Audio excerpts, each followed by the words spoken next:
muchas gracias a todas y a todos por acompañarnos en esta nueva sesión del Faro de la Abadía. Y como suelo hacer, os propongo una modesta presentación para ponernos en contexto. Como he dicho alguna vez, el teatro piensa, el teatro da que pensar. Acción, emoción, poesía y pensamiento son las palabras que hemos elegido los que trabajamos en la Abadía para describir nuestra oferta a la ciudad. Solo nombramos el pensamiento en cuarto lugar, después de la acción, la emoción y la poesía, pero que nombremos también el pensamiento, que no lo ignoremos al presentarnos, expone una convicción, la de que el teatro es más rico y poderoso cuando, además de ofrecer acción, emoción y poesía, piensa o da que pensar. Resulta entonces natural la creación de este espacio que llamamos el Faro de la Abadía. En cada sesión lo aclaramos cuanto antes. La Abadía no aspira a ser faro de nadie, la Abadía busca faro. Para ello, convoca a pensadores que, en conversación con creadores teatrales, puedan ayudarnos a pensar el teatro.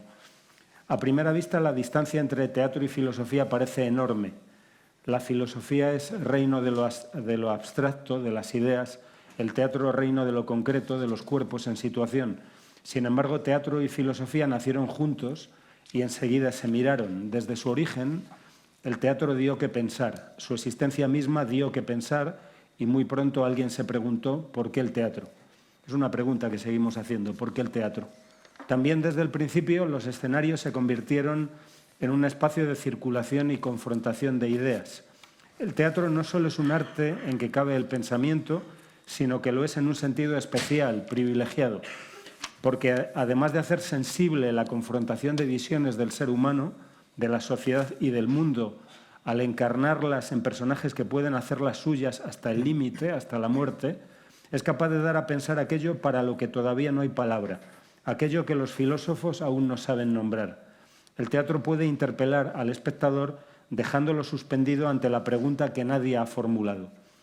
Todo eso está en la base de este foro al que llamamos Faro. Aspira modestamente, pero con ilimitada convicción y con ilimitada ambición, a abrir un lugar y un tiempo de encuentro, de conversación y de tensión entre gentes que tienen preguntas que compartir. Un lugar y un tiempo en que filosofía y teatro, probablemente de forma conflictiva, como es propio de dos ámbitos que nacen y viven del conflicto, se conozcan y se interroguen. Un lugar en que la filosofía desafía al teatro y el teatro desafía a la filosofía. Y esta tarde tenemos una sesión en la que hemos puesto mucha ilusión en que me acompañan Imanol y María. Y voy a presentarlos muy brevemente. Bueno, Imanol Zubero Beascoechea, perdona esa vacilación, es un vizcaíno de 1961, doctor en Ciencia Política y Sociología y diplomado en Teología. Es profesor titular de Sociología en la Universidad del País Vasco desde el año 96, donde participa en el grupo de investigación CiberCity, que si no he entendido mal, alude a ciudad y diversidad. Fue ya en el año 86 uno de los impulsores de Gesto por la Paz. Ha sido y es activista por la paz y por los derechos humanos. Ha escrito numerosos artículos en prensa y en revistas, algunos de los cuales se recogen en el muy recomendable libro Columnas vertebradas. Ha sido además senador por Vizcaya. Y a su derecha está otra vizcaína del año 83, María Goirizelaya, directora, dramaturga, actriz e investigadora teatral, licenciada en Comunicación Audiovisual por la Universidad del País Vasco. Se ha doctorado por esa misma universidad en investigación y creación en arte con una tesis doctoral cuyo título es nada menos que El entrenamiento vocal del actor en los siglos XX y XXI. Entre sus trabajos más recientes destacan Festen, Play, Nevenka, Madre Coraje y Altsasu, que vamos a tener el honor de presentar a partir del día 18, precisamente en esta misma sala. Y con su espectáculo Yerma, que también se va a poder ver en Madrid esta temporada, ganó el premio Max a la mejor adaptación. En 2017 puso en marcha, junto a la también actriz Anne Picaza, la compañía La Dramática Errante y es además directora artística del Festival de Teatro de Olite. Y probablemente vamos a hablar de muchas cosas esta tarde, en este rato, y hemos titulado esta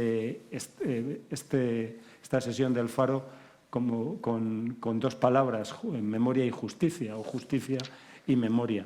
Y antes, inmediatamente, doy la palabra a Imanol, luego se la daré a María, luego probablemente conversemos un rato todavía aquí y para enseguida escuchar vuestras preguntas, vuestros comentarios, vuestras sugerencias. Y antes de dar la palabra a Imanol, quiero corregir un error o una falta, no estoy seguro, pero creo que nos he deseado feliz año. Feliz año. Imanol, cuando quieras. Bueno, arratsalde guztioi, buenas tardes a todas y a todos. Y bueno, pues quiero agradecer la invitación a compartir este momento de conversación aquí con todas vosotras. Como decía Juan en la presentación, yo soy un vizcaíno del año 61, nací en una familia muy nacionalista vasca, mi abuelo encarcelado durante el posfranquismo en varias ocasiones. Por alguna razón que no sé comprender, yo no soy nada nacionalista de ninguna patria. Milité en las izquierdas desde muy pronto, las izquierdas vasquistas en Euskadi. Tampoco sé muy bien por qué me incliné hacia el mundo del pacifismo desde muy pronto. Fui insumiso en el año 81 y fui una de las personas que impulsó Gesto por la Paz de Euskal Herria a partir del 86. He visto la violencia y el terrorismo desde una parte, he conocido a muchas víctimas de ETA, he sufrido con ellas.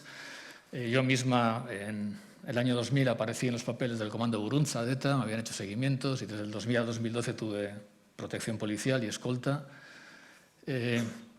Paradojas del teatro vasco. Al tiempo que yo estaba con escolta, fui perito de la defensa de compañeros y compañeras que estaban procesadas por Baltasar Garzón en la Audiencia Nacional, en un proceso llamado 1898, a los que se les acusaba de pertenecer a ETA. Yo fui perito de la defensa, hice el peritaje discutiendo el peritaje que había hecho la Comandancia de la Guardia Civil de Guipúzcoa. He conocido, no he tenido otro remedio, no he tenido ningún mérito, he conocido años muy complicados de violencia. He conocido lo que yo creo que es una catástrofe social, un cataclismo. Yo creo que Euskadi ha sufrido una catástrofe y con Euskadi, pues España también. Y me he preguntado muchas veces cómo recuerda o cómo puede recordar quien no ha experimentado ese cataclismo, ¿no? Porque lo del recuerdo y la memoria a veces lo planteamos de una manera un poco simple, en mi opinión, ¿no? El diccionario de la Real Academia Española de la Lengua define recuerdo así. Dice, memoria que se hace o aviso que se da de algo pasado o de lo que ya se habló. Y pues casi correlativamente define el olvido como cesación de la memoria o el afecto que se tenía, o descuido de algo que se debía tener presente, ¿no? Se habla de cese, de descuido en relación a algo que ya ha pasado, ¿no? Es como una aproximación muy banal a la cuestión de la memoria, ¿no? Leyendo en cambio a un antropólogo francés, Marc Auger, vi que él utilizaba en una de sus obras una definición de recuerdo que está sacada del diccionario littéraire de la lengua francesa, que me gustó mucho. Decía, recuerdo, impresión que permanece en la memoria, ¿no? Yo creo que hay recuerdos que crean impresiones cataclísmicas, o sea, recuerdos que quedan como una catástrofe en las personas y en las sociedades, ¿no? Como una huella que es pues, literalmente geológica, realmente indeleble, ¿no? Entonces me pregunto, ¿cómo puede recordar, cómo puede hacer memoria una persona o una sociedad o un grupo que no ha experimentado esta catástrofe, ¿no? ¿Cómo se puede transmitir la experiencia de esa impresión que permanece en la memoria, ¿no? Y yo creo, y voy a ir muy rápidamente, porque me parece que es más interesante que conversemos luego entre todas, yo creo que la sociedad vasca y la sociedad española ha sido básicamente durante los años más duros de las violencias y del terrorismo de ETA, ha sido una sociedad que yo he calificado en alguna reflexión como sonámbula. Es decir, ha sido una sociedad... Hay un escritor alemán, Hermann Broch, que tiene 3 novelas que se conocen como la trilogía de los sonámbulos, ¿no? Son novelas en las que él escribe sobre los años concretamente entre 1888 y 1918, en los que Alemania fue gobernada por el Kaiser Guillermo II, ¿no? Esos años previos a la Primera Guerra Mundial, ¿no?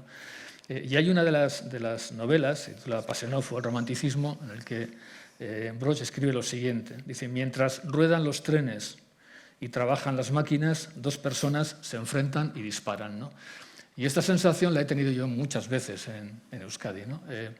Gesto por la Paz fue una organización que empezó haciendo una cosa muy sencilla, que era un gesto silencioso, de tal manera que al día siguiente de una muerte, de un asesinato relacionado con el llamado conflicto político, fuera quien fuera la víctima y fuera quien fuera el victimario, nos reuníamos en muchos barrios, en plazas, en centros de trabajo, en centros de enseñanza, durante 15 minutos en silencio.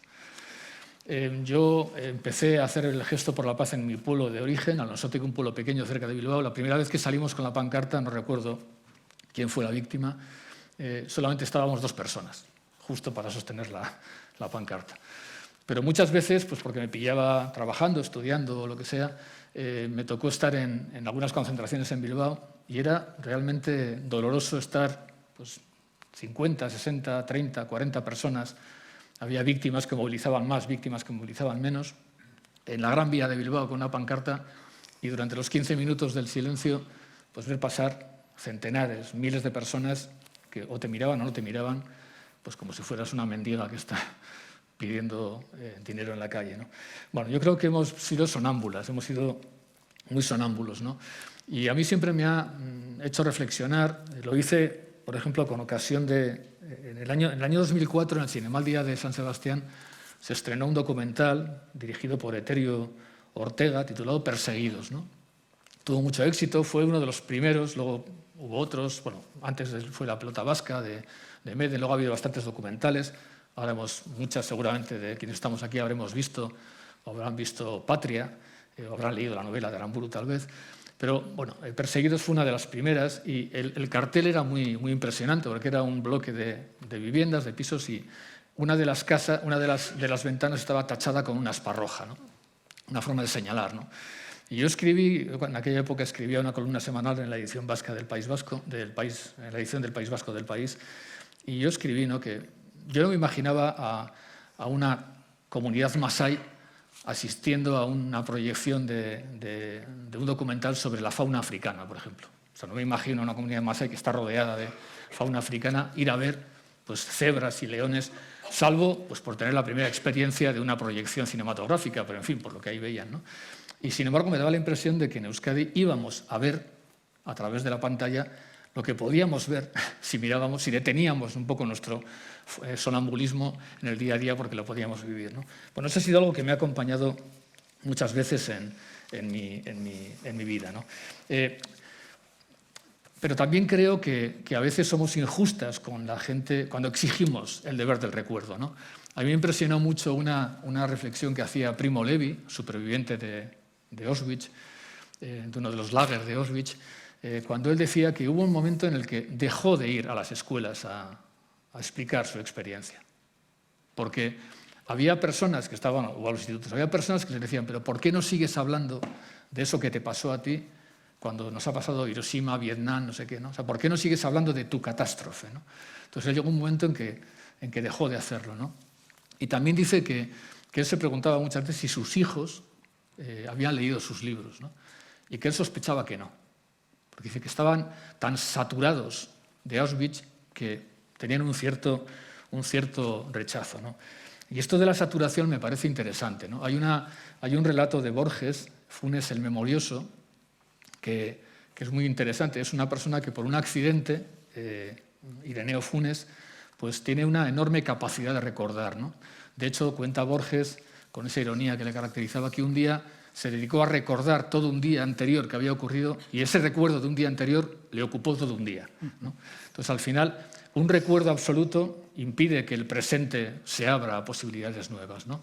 Bueno, esto va un poco en la línea también de ese cartógrafo del imperio que dan cuenta Borges, ¿no?, que quiso hacer una cartografía tan exacta de uno a uno que al final ocupó todo el imperio, ¿no? Bueno, claro, podemos obligar a la gente a recordar, podemos pedir a la gente que haga memoria de algo que no ha experimentado o incluso de algo que no ha querido experimentar, aunque lo tenía delante, que lo ha vivido con un cierto sonambulismo, ¿no? Yo me he preguntado muchas veces esto, ¿no? Y a mí me gustó mucho una reflexión que hizo un fallecido ya historiador, Santos Juliá, cuando él decía que un exceso de memoria produce una saturación que puede obstaculizar el juicio, ¿no? Y yo, en algunas de mis reflexiones o en algunas conversaciones que he tenido sobre esto, yo he diferenciado siempre entre la memoria saturada y la memoria suturada, ¿no? Yo creo que hay memorias que saturan, o sea, memorias que acaban por ocuparlo todo, por no dejarnos abrirnos a las posibilidades del presente y del futuro. El pasado irrumpe y lo ocupa todo, ¿no? Y yo soy una firme defensora de las memorias suturadas, ¿no? Memorias que sean capaces de coser, de unir de nuevo los labios de las heridas producidas por la historia, por esa catástrofe, que no oculten la cicatriz, pero que sí cierren la herida misma, ¿no? Y en este sentido, y termino esta primera reflexión, me gusta mucho una reflexión de una ensayista norteamericana, Rebecca Solnit, a la que recomiendo encarecidamente. Toda su obra está siendo publicada últimamente en español. Tiene una obra autobiográfica titulada Recuerdos de mi inexistencia, en la que ella se refiere a un arte japonés de reparación de vasijas que se llama kintsugi, o reparación dorada, y consiste en hacer reparaciones de vasijas rotas con una mezcla de un adhesivo de laca y polvo de oro, de tal manera que al final la vasija que se ha roto queda otra vez unida, pero quedan marcados los lugares por los que se rompió. Y como dice ella en su texto, es una forma de aceptar que las cosas jamás serán lo que fueron, pero que pueden transformarse y volver a ser bellas. Bueno, pues es mi primera reflexión, si quieres. Muchas gracias. Vosotras.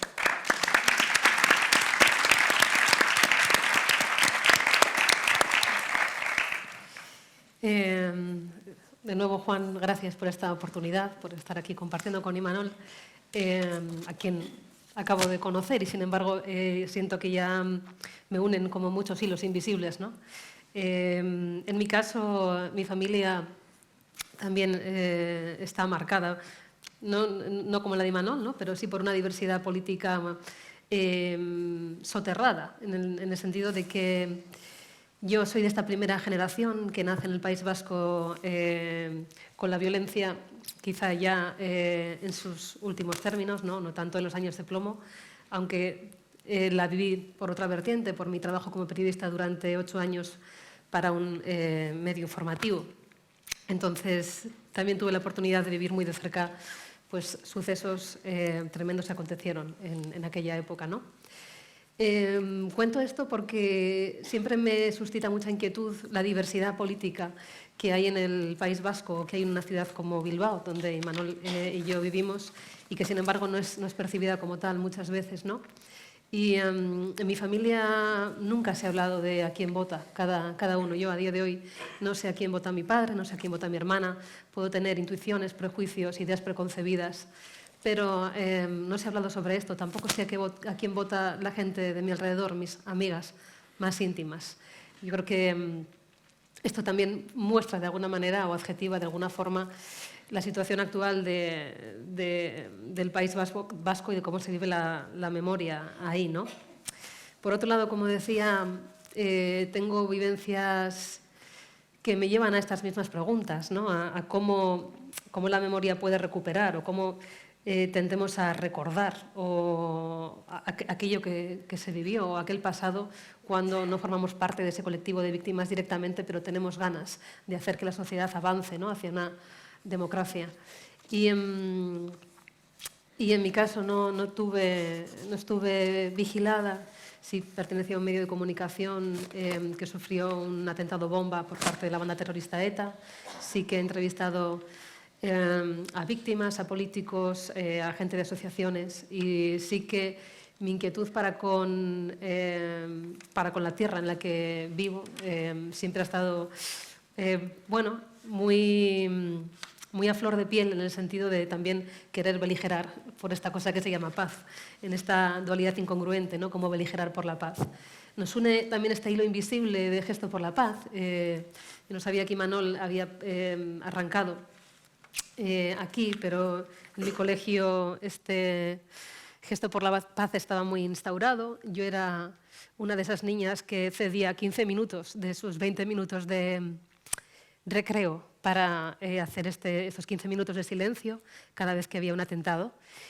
Y en esta búsqueda tan compleja es cuando decido a crear espectáculos, es cuando arranco con el patio de mi casa, hará 2 años, y es cuando decido reivindicar pues, la diversidad política en una tierra muy pequeña y las heridas que todavía están presentes ahí. En mi caso, Altsasu, que es el espectáculo que va a poder verse próximamente aquí en la Abadía, nace además de la mano de Sanchis Sinisterra en un proyecto que se llama Cicatrizar, porque Sanchis me pregunta a ver qué cicatriz, me parece que en este momento está vigente, ¿no? ¿Qué cicatriz, como hablaba Simanol, está abierta, cuál está cerrada en falso, cuál creemos que podemos cerrar, quizá no y está bien y tenemos que hablar de ello. Y entonces yo decido que el caso Altsasu era algo que en ese momento estaba, bueno, muy vigente. Y mi pregunta es la misma y yo camino también hacia esta voluntad de ver cómo caminamos dentro de una sociedad que está muy fracturada, donde hay daños irreversibles e irrevocables y cómo reflexionamos y aumentamos, si puede decirse así, la humanidad que reside de forma individual más allá de conceptos políticos formados y preconcebidos. Esta es un poco mi primera gran reflexión. Sé que son muchas cosas. Muy bien.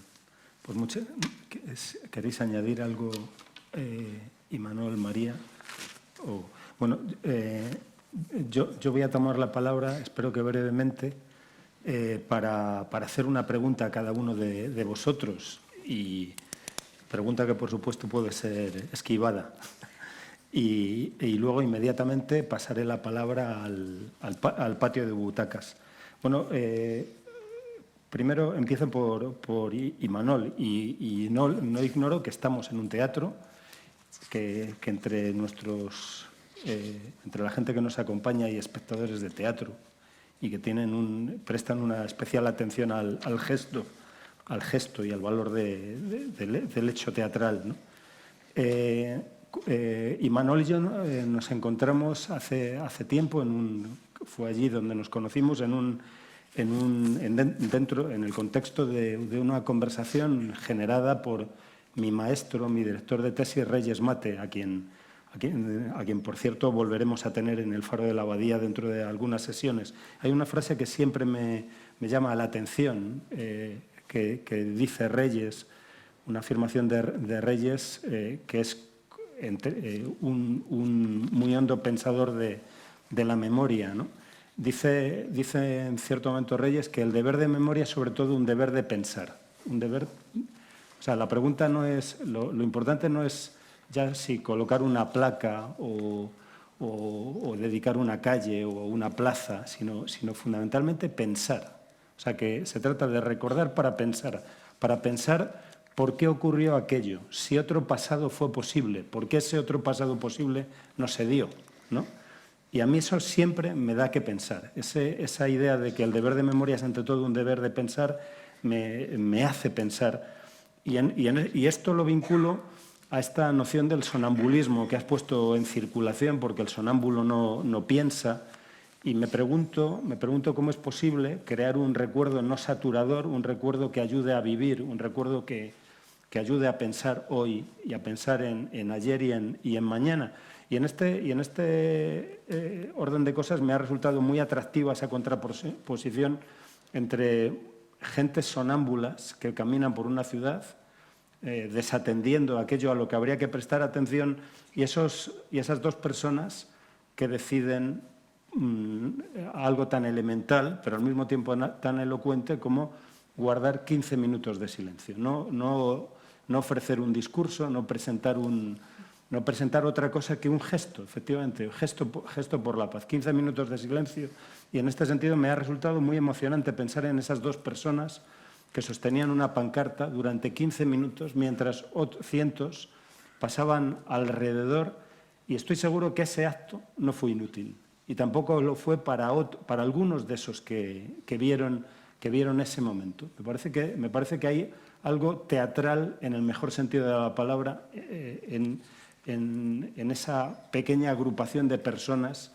que de algún modo están pidiendo atención a unos sonámbulos que pasan ante ellos. Y luego quiero dirigir quizá quieras decir algo, Imanol, sobre esto o no. Y luego quería hacer una pregunta a María, o llamar la atención sobre el hecho de que esta obra, Altsasu,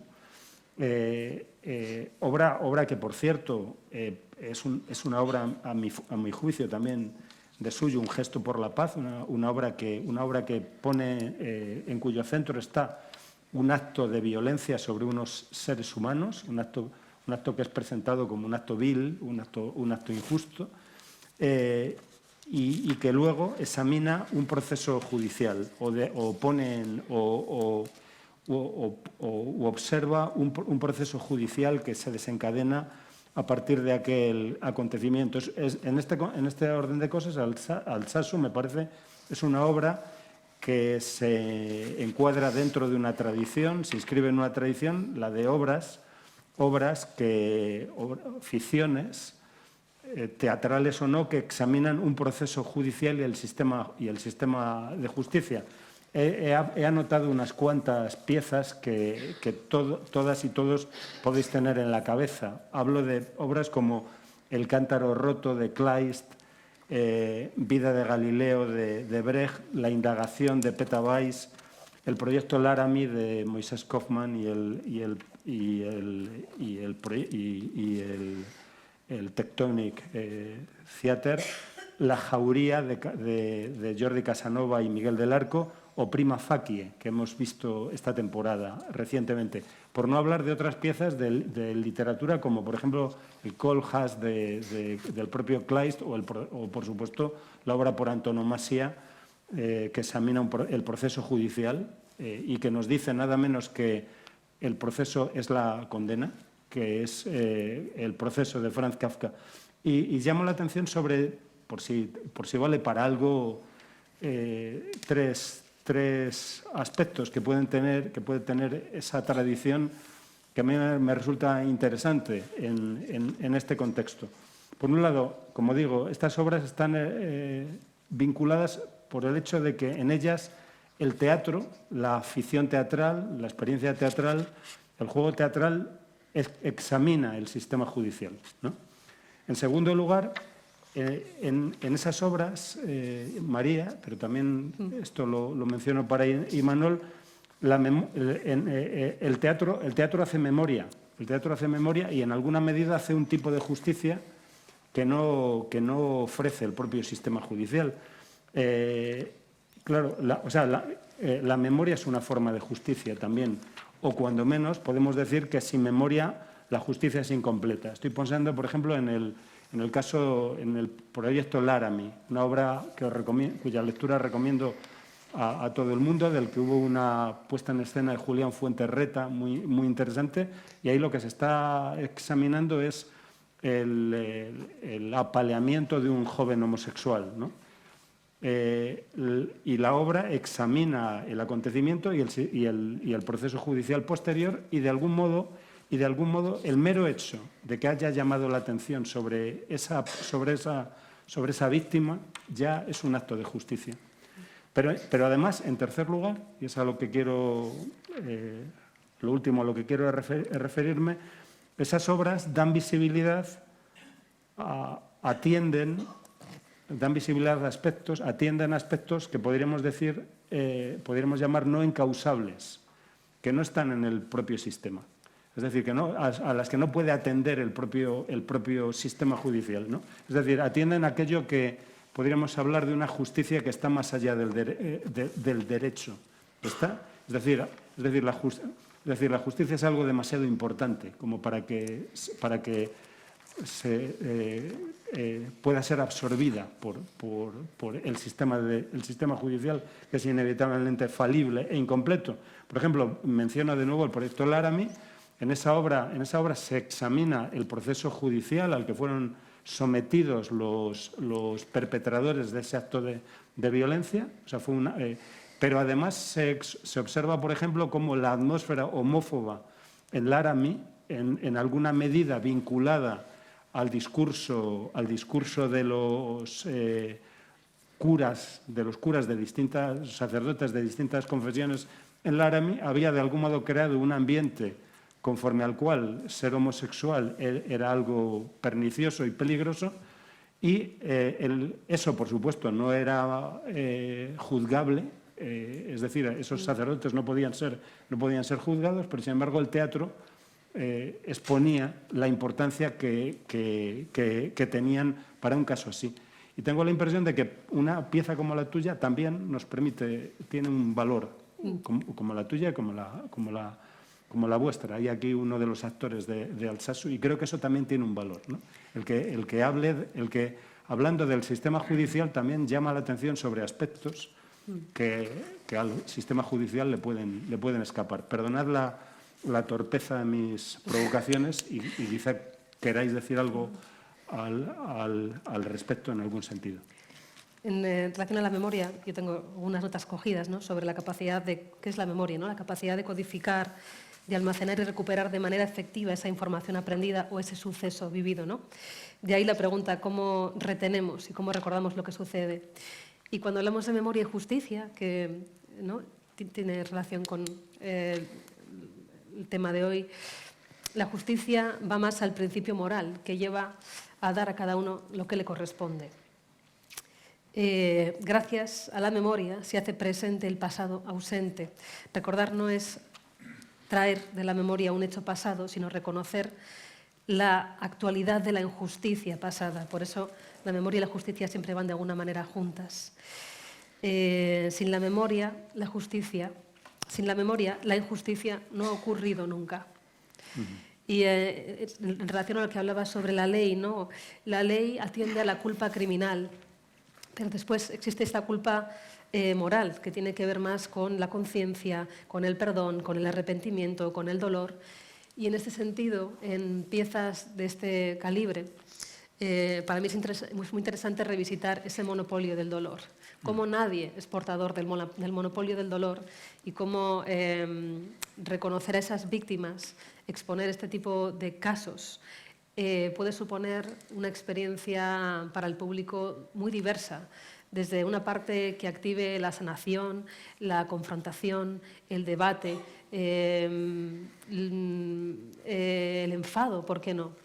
Y yo creo que para eso sirve el teatro, ¿no?, para sacudir, para conmover, para reflexionar, para generar diálogo y para encontrar esos puntos en los que las personas nos reconocemos, quizá contrarias, pero capaces de, no sé, si darnos la mano y mirar hacia adelante, aunque no seamos capaces de mirarnos a los ojos, o al revés, de mirarnos a los ojos y reconocer que nunca nos vamos a poder dar la mano, pero tener por lo menos esta capacidad de hablar de ello, ¿no?, y de reflexionar. Muy bien, muchas gracias. ¿Manuel? Sí, yo iba recibiendo un poco lo que ibas comentando, y bueno, entonces me han ido surgiendo ideas, ¿no?, cosas, ¿no? Hablamos de palabras, de silencios, de víctimas, de representar esas víctimas, de la ley, de los procesos legales, ¿no? Claro, es muy complicado hablar de las víctimas. Ya es complicado hablar con ellas, ¿no? Es muy complicado.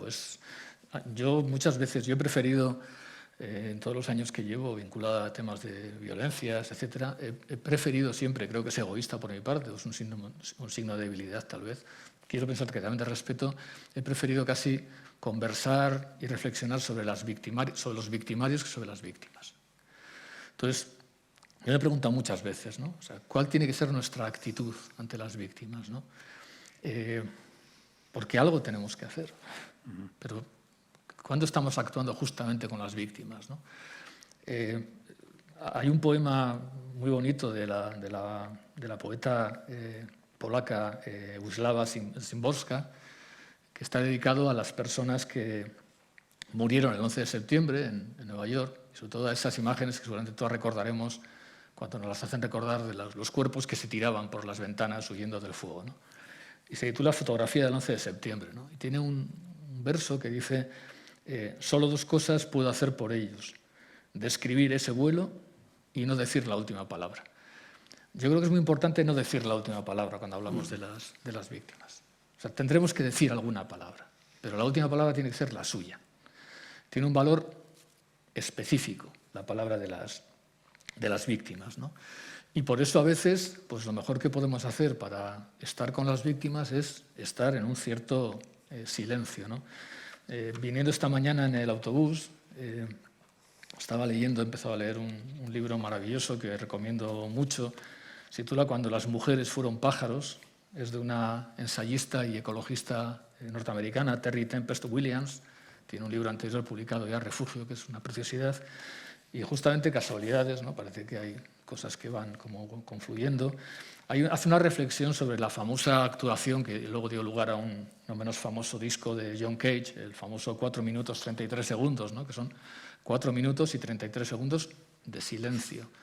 Que en realidad no es silencio, ¿no? Porque como dicen, yo lo he escuchado varias veces y para mí básicamente es silencio. Yo creo que me falta ahí un poco de capacidad artística o poética de llegar, ¿no? Pero es verdad que hasta el silencio está lleno de significados, ¿no? Entonces, reflexionando sobre, por cierto, se dice 4 minutos y 30 segundos fue teatral, dice expresamente John Cage, ¿no? Y la autora esta, Terry Tempest Williams, si me permitís, hace una reflexión sobre el silencio que me parece interesante. Dice lo siguiente, dice: en tiempos de guerra, sobrevivir depende de nuestra capacidad de escuchar ese sufrimiento, ¿no? El de las víctimas. Cage entendió cómo el acto inesperado de escuchar profundamente puede abrir un espacio de transformación capaz de romper con la complacencia y la desesperanza. Hizo un llamado valiente al silencio como una quietud intencional que pudiera infiltrarse en nuestra imaginación. Entonces deberíamos ser capaces de responder a la pregunta ¿qué podemos hacer? Y algo de esto, eso lo recordaba cuando hablabas de ese gesto silencioso de unas pocas personas en una ciudad que va a lo suyo de una manera sonámbula, ¿no?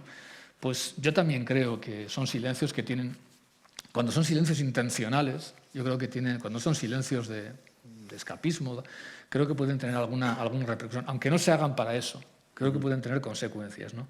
Y personalmente, y termino, perdón, yo he tenido esa experiencia. Yo he visto cómo mis silencios, o nuestros silencios, han llevado a muchas personas a participar en los actos de Gesto por la Paz, o han llevado a muchas personas a comprender por qué lo hacíamos, ¿no? Incluso a revisar su posición. Y tiene que ver esto también, y termino con esto, con el tema de la ley, ¿no? Los procesos judiciales. Yo, como decía antes, participé como perito de la defensa de una parte del llamado proceso 1898 de Baltasar Garzón contra el llamado entorno de ETA, ¿no? Entonces, la idea era, ETA necesita un entorno para subsistir.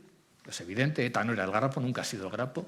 Si ETA hubiera sido el Grapo, hubiera desaparecido, aunque hubiera hecho mucho daño. Vale, pues es cierto, ¿no? Necesitaba un entorno, ¿no? Pero ¿y hasta dónde llega el entorno? Claro, la idea de entorno llegó a ilegalizar el periódico Egin, llegó a ilegalizar Herri Batasuna, llegó a encarcelar a mucha gente, ¿no? Y concretamente, aquí había un montón de gente que estaban procesados y se les pedían penas bastante importantes de 15 años de prisión por haber escrito sobre la desobediencia civil como un camino para la independencia de Euskal Herria. Y en el peritaje de la Guardia Civil, en el que yo participé, como digo, como perito discutiendo esas argumentaciones, se utilizaba incluso una idea que era perversa, que era pertenencia inconsciente a ETA. Bueno, pues mientras estábamos preparando la defensa, yo estaba, como digo, con escoltas, porque yo estaba amenazado por ETA, me habían hecho seguimientos y tenía 2 escoltas. Bueno, una de las personas que estaba en el proceso de 1898, y lo tiene, no voy a decir su nombre, pero bueno, es fácil de encontrar porque aparece en las redes, le hicieron una entrevista, ¿no? Y él recuerda con emoción cómo mientras estábamos preparando su defensa y la de otras personas en un bar cerca de la universidad, hablando de cómo decir que no eran de ETA, aunque fueran soberanistas y lo que sea, en la mesa de al lado estaban comiendo mis 2 escoltas, ¿no? Entonces a él eso le impactó mucho, ¿no? Y lo ha conversado, ¿no? Bueno, pero esa misma persona, en un curso de verano en Guernica, donde se hablaba de las ilegalizaciones de la izquierda abertzale, de la Mesa Nacional, él hizo una reflexión que yo creo que cayó muy fuerte en el público, que era un público básicamente del entorno de la izquierda abertzale, etc. Él dijo, claro, ahora podemos preguntarnos por qué cuando cierran Egin la sociedad vasca no se moviliza, por qué cuando encarcelan a la Mesa Nacional la sociedad vasca no se moviliza. Y él dijo, hemos hablado tanto de la socialización del sufrimiento que ahora mucha gente dice, pues ahora os toca a vosotros. Bueno, yo sí creo que tiene efecto ese silencio y ese estar al lado de las personas que están sufriendo, ¿no? Porque es que es muy difícil, bueno, no escuchar el sufrimiento. Nos sigue pasando hoy, ¿eh? Nos cuesta escuchar el sufrimiento del Mediterráneo, de Gaza, de Kiev, pero una vez que lo escuchas es que es imposible no hacer algo. O sea, es literalmente imposible porque es una herida que te queda a ti también. Muy bien. No, estoy de acuerdo con Imanol, ¿no? Que también es verdad que no hay una única forma de ser víctima y que tampoco hay una uniformidad política entre el pensamiento de las víctimas, ¿no? Y sí, yo creo que la fractura también se genera cuando se hace una categorización según la adscripción política de la víctima, ¿no? De qué víctimas son más válidas, cuáles no. Que creo que Imanol también apuntaba, ¿no? Esta forma de saber escuchar y amparar como todos los dolores, no sé si compartirlos, pero al menos sí poder socializarlos, ¿no? Muy bien, muchas gracias María y Manuel. Y a partir de este momento abrimos la conversación. Ahí está Juanjo con un micrófono y si alguien quiere hacer algún comentario, alguna sugerencia, alguna pregunta. Quisiera hacer un par de preguntas. Yo soy de Portugalete, soy vizcaíno. Son varias preguntas, me da igual quien las conteste. Una es, ¿cómo puede haber justicia en un sistema de impunidad? Os recomiendo unos textos de Amnistía Internacional, La sangre en la herida, que están disponibles en su página web, Sangre en la herida 1 y Sangre en la herida 2. ¿Cómo puede haber memoria si hay un silenciamiento de lo ocurrido y no se reconoce por ambas partes lo ocurrido? Recuerdo cuando ETA cierra la persiana, sale Jorge Fernández Díaz en Televisión Española, en unas declaraciones muy interesantes. Habla básicamente de la derrota del terrorismo por parte de la democracia y luego dice algo así como, bueno, se han cometido excesos. A renglón seguido, viva las fuerzas y cuerpos de seguridad del Estado. Y por último, ¿cómo no va a haber monopolio del dolor si hay monopolio de la violencia? Y ya está. Gracias.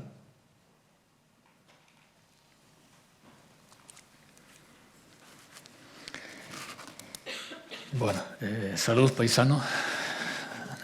Gabón. Efectivamente, si viviéramos en un sistema de impunidad, sería imposible la justicia. Entonces, lo más probable es que vivamos en un sistema donde hay impunidad, pero no todo es impunidad. Quiero creer, ¿vale?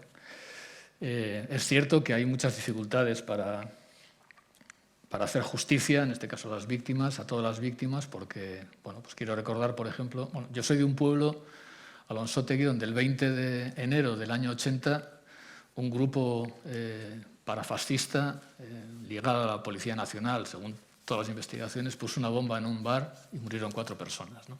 Es uno de los recuerdos que yo tengo de estar durmiendo. Yo nunca he sido noctámbulo, soy más de madrugar para ir a la montaña, pero fue justamente un día en que mucha gente iba a ese bar, era un bar nacionalista, donde iban mis padres, mis primos y tal, y yo recuerdo estar en la cama, despertarme por una especie de ruido sordo, asomarme a la ventana y ver el bar lleno de polvo y tal, que bajaba el polvo por la carretera, bueno, y ver restos humanos. Bueno, la cabeza de una de las víctimas apareció de 2 días. Bueno, eso está todavía sin aclarar, como casos de los GAL, terrorismo de Estado, ¿no? Pero también hay todavía 365 asesinatos de ETA sin resolver. Entonces, es muy difícil, efectivamente, bueno, en muchos casos de tortura, etcétera. Es muy difícil, ciertamente, pero si todo fuera impunidad sería imposible la justicia. Yo quiero creer que hay también, que básicamente hay más espacios de justicia que de impunidad, pero seguramente eso será conversable.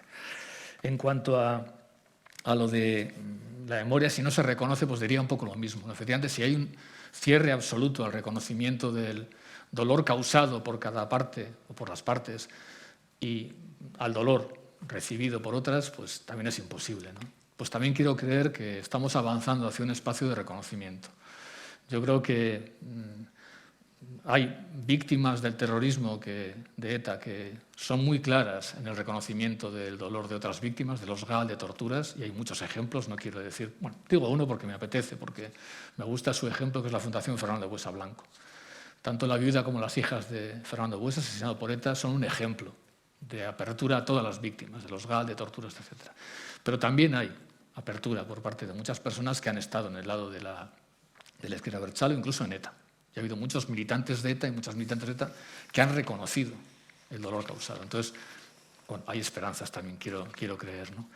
Y luego, por último, bueno, el monopolio de la violencia, pues ciertamente, ¿no? Es un problema con el que nos hemos enfrentado siempre los antimilitaristas, los pacifistas y las pacifistas, ¿no? Así todo, esa es una constante, o sea, no es una variable, no vamos a citar a Max Weber y tal, pero bueno, al final el Estado es quien tiene el monopolio de la violencia. Pero una cosa es muy importante, esto en Gesto por la Paz lo dijimos desde casi nuestras primeras declaraciones. La violencia del Estado es legítima solo cuando se ejerce legítimamente, no porque la ejerce el Estado. Entonces, bueno, se puede criticar el monopolio de la violencia cuando no es legítima, ¿no? O sea, yo diría, estoy de acuerdo un poco con los problemas que planteas, pero creo que no ocupa todo, ¿no? O sea, creo que hay posibilidades de intervenir, o quiero creerlo. Gracias. ¿Quieres decir algo? Sí, iba a señalar un poco lo mismo, ¿no? Esos 400 casos todavía no cerrados en relación a las víctimas de ETA que comentaba Imanol. En cuanto al silenciamiento de lo ocurrido, yo creo que hace unos cuantos años que comenzamos a poder hablar. Y digo comenzamos porque para mí todavía hay lugares en los que pesa mucho la sangre y en los que todavía no somos capaces de sentarnos a dialogar de forma tácita para poder compartir estos dolores, ¿no? Y cuando hablo del monopolio del dolor, yo me refiero a que yo no soy quien para comparar el dolor de una madre o de otra. Por ejemplo, si me centro en el caso de Altsasu, ¿no? y veo cómo hay familiares heridos por una parte, por la otra, cada uno reivindica su relato, que es el suyo, ¿no? Y que es muy difícil llegar a esa especie de verdad compartida, pienso en que ahí es cuando yo necesito callarme como artista, ¿no? y dejar que estos personajes, en este caso, o que estas voces tengan su lugar para poder reclamar su espacio. Y en cuanto a algo que a mí me produce mucha esperanza y que quizá muchos conozcáis, tiene que ver con una entrevista maravillosa que hubo en Radio Euskadi, protagonizada por María Jáuregui y Aritz Aramburu. No sé si os suena. María Jáuregui, hija de Juan Mari Jáuregui, asesinado por ETA, Aritz Aramburu, hijo de un militante de HB que se suicidó.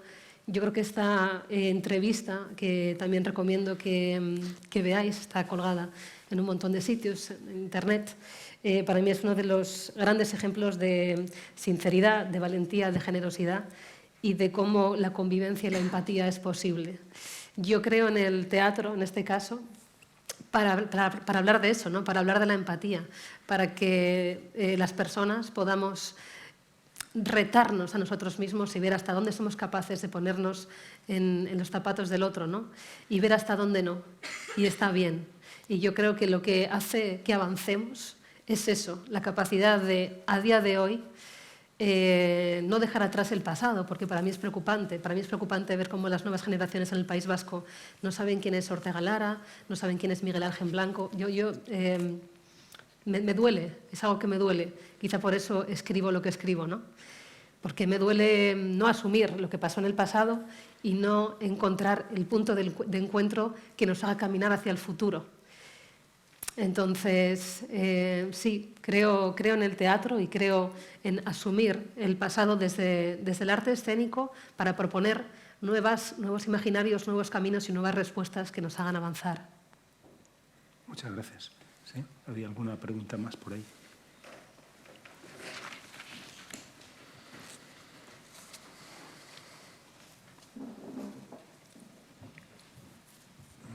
Buenas tardes.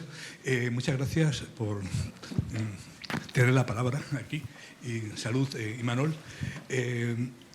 Quería hacer una pregunta como muy directa y sin muchos filtros. ¿Se ha hecho realmente justicia en Euskadi? Más allá de que haya procesos abiertos y otros cerrados y que se hayan dictado muchas sentencias, ¿es posible hacer justicia? Y si es posible hacer, ¿cómo se hace eso? ¿Qué es hacer justicia? ¿Es resarcir a las víctimas? ¿Es darles satisfacción? ¿Es posible algo de eso? O más allá de los grandes gestos, no nos podemos que contentar con pequeños gestos como los que vosotros protagonizasteis con 15 minutos de silencio, o otros gestos que conozco y que conocéis que se dan en Alemania y que se están dando aquí en España, que son esos que se llaman las Stolpersteine, ¿no? Las piedras, los cuadros que se ponen en el suelo de los sitios donde vivieron, gente que fueron perseguidos por los nazis, judíos en su mayoría, y aquí se están poniendo por aquellos que sufrieron la persecución del franquismo, el primer franquismo. Se están poniendo tipo de piedras parecidas, pequeños ladrillos, en los sitios donde se cometieron asesinatos, donde cayeron víctimas. Hay cosas de esas que quizás sean la única satisfacción que se puede dar a las víctimas y a sus familiares, que la gente piense en ellos, piense en lo que sucedió, que se rememore, que no se olvide. Cuando se olvida, como habéis dicho vosotros, parece que nunca ha pasado la injusticia. Sí, aparte de esos gestos que en su momento protagonizasteis y que tuvieron lugar cuando la violencia estaba viva, si todavía se mantienen gestos de memoria en el País Vasco en ese sentido. Bueno, no sé qué me podéis decir. Muchas gracias.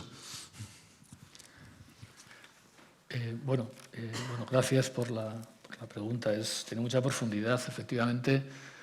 Claro, ¿qué entendemos por hacer justicia a las víctimas, ¿no? A cualquier víctima de una violencia injusta, ¿no? Cuando hablamos de la reparación, ¿no? O sea, ¿cómo se puede reparar lo irreparable, ¿no? Que es la desaparición de tu esposa, de tu esposo, de tu hija, de tu hijo, de tu amiga. O sea, ¿cómo se puede reparar, ¿no? Yo hace muchos años escribí un articulillo que se titulaba ¿Es posible devolver el agua derramada a la vasija rota? ¿No? Pues no es posible. Entonces, yo creo que eso hay que asumirlo también. O sea, yo creo que a veces no asumimos que esa catástrofe que se ha producido, yo he definido siempre el mundo de las víctimas del terrorismo como un archipiélago, literalmente, ¿no? Un archipiélago es un conjunto de islas que estaban unidas y que normalmente están separadas ahora por efecto de una acción, pues a veces volcánica o lo que sea, ¿no? Es una catástrofe y esa catástrofe no tiene remedio, no tiene vuelta atrás, ¿no? Entonces hay que partir de ahí en primer lugar, ¿no? Y por eso a veces ante las víctimas lo mejor es eso, una actitud casi de temor y temblor, ¿no? Como decía Rudolf Otto, que hay que tener con lo santo, ¿no? O sea, escuchar, temor y temblor, ¿no? Pero es verdad que luego hay elementos de justicia más posible, que tiene que ver eso con el no olvido, ¿no? Con el reconocimiento, ¿no? Las víctimas suelen reivindicar verdad y memoria. Pues yo creo que es eso lo que hay que darles, ¿no? Verdad y memoria. Verdad es contribuir a aclarar quién asesinó, por qué se asesinó, por qué no se debió hacer. Ahí hay mucha labor que se está haciendo ya y hay incluso pues, encuentros restaurativos de diálogo entre víctimas y victimarios que están dando mucha paz a mucha gente que participa.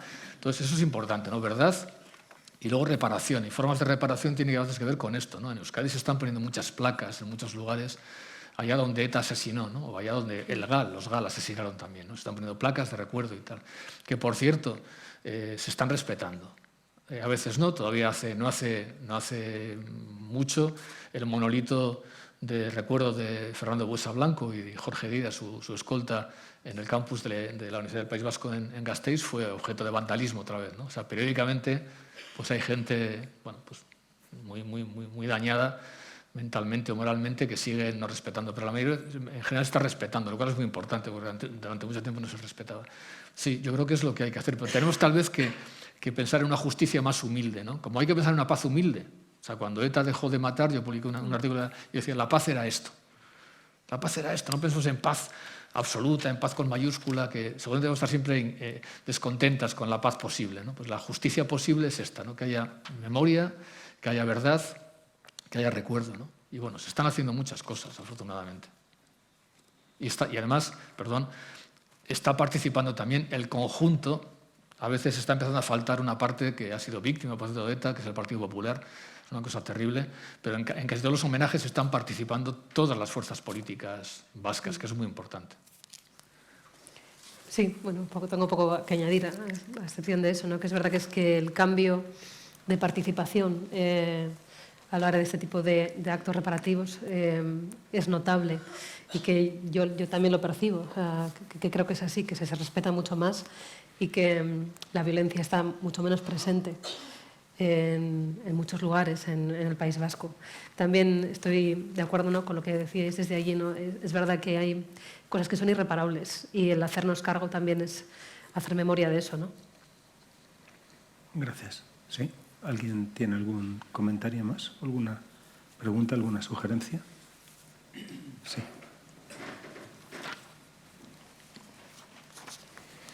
Yo es que estoy hablando de verdad y justicia todo el rato, estoy oyendo hablar de verdad y justicia todo el rato, quiero decir, y siempre me viene a la cabeza la justicia, ¿no? La actuación del juez Garzón, que fue absolutamente desproporcionada, o la justicia en el caso Alsasu, ¿no? Quería que nos contaras un poco el caso de esta jueza, lo que ha pasado con ella, porque ese tipo de justicia es justo lo contrario de la justicia que es necesaria, ¿no? Bueno, claro, es la justicia que es necesaria. La justicia no siempre es justa, ¿no? O no siempre se percibe como justa. En el caso de Altsasu lo que pasó es que las penas imputadas a las personas condenadas fueron consideradas como desproporcionales, inadecuadas por parte de magistrados del Supremo, por parte de sindicatos, fuerzas políticas, ciudadanos. Hubo grandes movilizaciones, grandes manifestaciones, no solamente en Navarra, sino en todo el Estado. Y claro, todo eso implica muchas complejidades, ¿no? Los cargos que se imputan en un principio tienen que ver con terrorismo, de ahí estas penas que se consideraban desproporcionadas. Más tarde el cargo de terrorismo cae en la Audiencia Nacional, y lo que habría que haber o que examinar en el caso de Altsasu, en relación a las penas impuestas, es si en circunstancias similares, donde se han producido agresiones de este tipo, los agravantes eran tales y las penas que se imputaron fueron similares o parecidas, o si en este caso, como consideraba una gran parte de la población, esa pena tenía que ver más con el código postal que con el código penal. Gracias. No sé si... ¿Sí? ¿Alguna pregunta, algún comentario? Hola, buenas tardes. Yo ahora mismo tengo mare magnum en la cabeza que me está costando asimilar, cosa que os agradezco mucho a los tres. Yo también viví en Bilbao en aquellos años, y desde hace bastantes años que vivo fuera de ese entorno, he aprendido a vivir aquel conflicto como espectador, para mi propia sorpresa, pero es la realidad ahora mismo. Bueno, una de las muchas preguntas que tengo ahora mismo que me gustaría compartir es, hablando de memoria y de justicia, podemos pensar, no sé si voy a decir una barbaridad, ¿vale?, pero ¿se puede pensar que el olvido puede tener una funcionalidad en la resolución final del conflicto, del mismo modo que asumimos que en su día había esta, vamos a llamar, masa sonámbula a la que ha hecho referencia Imanol, y asumíamos que tenía su razón de ser? ¿Podemos pensar que el olvido pueda llegar a tener una función, es que no sé si llamar sanadora o previa a una sanación final, aunque solo sea como un previo, o es necesario el recuerdo? Bueno, yo no puedo pensar que el olvido sea restaurador en ningún caso, ¿no? Porque pienso en las nuevas generaciones, como decía antes, y en cómo para ellas todo esto de ETA está muy, muy lejos porque no han escuchado desde su casa cómo suena un coche bomba, no tenían atentados semanales, no llamaban al colegio y había simulacros de bomba cada 2 por 3 falsos, no se han tirado debajo de un coche, como yo he visto a los guardaespaldas de mis compañeros para ver si había una lapa pegada debajo. Para mí el olvido puede resultar reparador, no. Quizá una sociedad donde esto ya no exista será más sana, probablemente, pero ¿hacia dónde vamos si perdemos parte de nuestra identidad? Si yo no puedo reclamar lo que mi entorno ha sufrido, ha vivido y camino hacia adelante. No sé si me estoy explicando muy bien. ¿Cómo vamos a evolucionar como seres humanos si lo que queremos es tomarnos una pastilla para anestesiar lo que pasó? No lo puedo concebir. Bueno, yo empezaría por decir que primero el olvido es un hecho. O sea, olvidamos. Y de hecho, habitualmente olvidamos. Incluso en los años de plomo que decíamos, olvidábamos. O sea, hacíamos vida bastante normal, incluso personas que podíamos estar amenazadas. Es decir, nos olvidábamos al día siguiente. Hemos olvidado. O sea, olvidamos. Creo que también hay que aceptar lo que olvidamos. Creo que hay voy a decir así, un buen olvido, ¿no? Que es el que permite limpiar, refrescar la memoria, ¿no? Porque, insisto, la hipertimesia, que sería lo contrario de la amnesia, es otra enfermedad también, que es no olvidar nada, ¿no? Entonces, si no olvidamos nada, no dejamos espacio para lo nuevo. Hoy hay mucha gente que sigue... Hoy, si escuchamos a veces algunas declaraciones, parecería como que ETA sigue actuando y que mañana va a poner un coche bomba en algún sitio, va a pegar un tiro en la nuca. O sea, parece como que nos hemos olvidado de que hay que olvidar algunas cosas, ¿no? Entonces, esa permanente presencia de una memoria saturada o saturante, pues creo que es mala también, ¿no? Hay un experto en estas cosas, Paul Connerton, que él identifica 7 tipos de olvido, ¿no? Y creo que algunos de ellos primero son inevitables y otros son buenos, ¿no? Pero es verdad que hay 2 tipos de olvido que él señala que creo que son los que hay que combatir y creo que es por donde va María, ¿no? Uno es el que llama el borrado represivo y otro el olvido preceptivo, ¿no? O sea, no, perdón. O sea, a mí no me vas a hacer olvidar si yo no quiero olvidar, ¿vale? Y a veces unas u otras, según en función de quién mande o a quién le convenga, quiere que nos olvidemos, ¿no? Yo quiero recordar algunas cosas, pero también me olvido de otras. Y me parece bien. Y digo solamente una cosa. Cuando nuestra hija tiene ahora 24 años y ha vivido un montón de años viendo los escoltas y esas cosas y que nos acompañaban y tal, ¿no? Dos tiarrones con pistolas a nuestro lado, ¿no? Yo creo que se ha olvidado de muchas cosas y me parece bien. Y cuando en la escuela pública, que es donde siempre he estudiado, se decía hay que llevar el recuerdo de las víctimas o la historia de las víctimas, y decía, pues no sé si soy muy partidaria de eso. Yo no sé si quiero que la hagan recordar algunas cosas. Ya recordará si le sirve. O sea, ya recordará, ¿no? Yo con lo del olvido y el recuerdo o la memoria lo tengo un poco de alguna complicación, ¿no? Y sobre todo creo que en Euskadi, y seguramente en España tampoco, creo que hemos pasado de un cierto olvido cotidiano, de un olvido sonámbulo, a una especie de memoria saturada sin hacer duelo. O sea, Bernardo Achaga, en el documental de Med, en La Pelota Vasca, decía, el día que ETA desaparezca, sentiremos que se nos quita un peso de encima, y decía literalmente, y todos los vascos y vascas nos elevaremos como unos 50 centímetros sobre el suelo, ¿no? Como que levitaremos, ¿no? Y yo le solía decir, Bernardo, cuando ETA dijo que dejaba ya las armas, todavía no es el momento de levitar. Tenemos que seguir todavía en el suelo. O sea, tenemos que seguir porque tenemos que hacer duelo. Y sin embargo hemos entrado en una especie como de O sea, se han publicado cantidad de ensayos, cantidad de no sé qué cosas. O sea, hagamos duelo, dejemos que las cosas vayan. O sea, las sociedades sanas y las personas sanas acabamos por no ser ni amnésicas ni hipertimésicas. O sea, acabamos por recordar lo que es bueno y olvidar lo que es innecesario, en general. Y si no, pues vendrá el recuerdo cuando tenga que venir, como ha pasado en España, ¿no? Fosas comunes al otro lado de la calle y la gente sabía que estaban ahí y no decían nada, ¿no? O sea, yo no me volvería muy loca con esto. O sea, yo creo que la sociedad española y la sociedad vasca vamos a recordar lo que tenemos que recordar y olvidaremos lo que no nos aporta para la vida. Estoy plenamente convencida. Como me pasa a mí, que a veces me cuesta recordar algunas cosas, o como le pasa a mi hija o a las hijas de muchas otras personas, ¿no?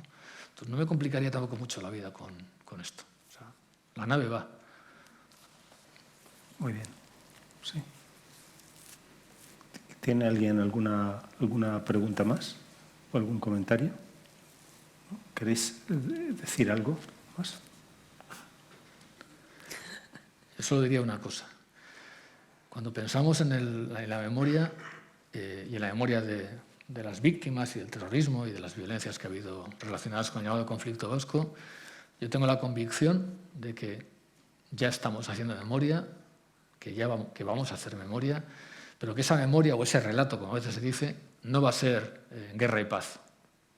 O sea, no va a ser una novela de 600 páginas con un principio, un desarrollo y un final firmada por una sola persona. Va a ser más bien un libro de relatos. Y va a haber diferencias en los relatos. Va a haber diferencias. Hay algunas cosas que no van a caber, ¿no? Como se solía decir cuando se escriba sobre la Segunda Guerra Mundial, habrá una cosa que no se podrá. Se pueden decir muchas cosas, pero hay una cosa que no se podrá decir, y es que Polonia invadió Alemania, ¿no? Bueno, pues habrá cosas que no se puedan decir porque no serán verdad. Pero va a haber muchos matices, ¿no? Yo creo que tenemos que acostumbrarnos a leer el relato del conflicto vasco con énfasis distintos. A mí me gustarán más unos relatos y otros me gustarán menos, pero serán relatos que hacen memoria de lo que hemos vivido de formas tan diferentes, gentes que éramos, somos y seremos tan diferentes como las vascas y los vascos, ¿no? Entonces digo, olvidémonos de ese libro que es un solo relato firmado por una sola persona. Va a haber muchos relatos cortos que además en estos tiempos de Twitter se leen mejor. ¿Quieres decir algo? No, es que ese es el camino para mí de la cultura de la paz, ¿no? Ese respeto por esa diversidad de miradas y pensamientos, ese respeto por la diversidad de relatos. Muy bien, muchas gracias. Y Manol ha hablado de un futuro en que habrá distintos relatos, incluso relatos en conflicto, ¿no? Y uno de ellos es el de Altsasu, que os invitamos a ver aquí en Teatro de la Abadía a partir del día 18 de este mes.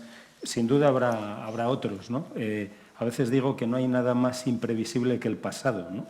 Y quién sabe cómo nos contaremos el pasado dentro de 5, dentro de 10, dentro de 15 años. Durante un tiempo atribuía al poeta asturiano Ángel González una frase que me gustaba mucho y me sigue gustando, que es nadie sabe el pasado que le espera, ¿no?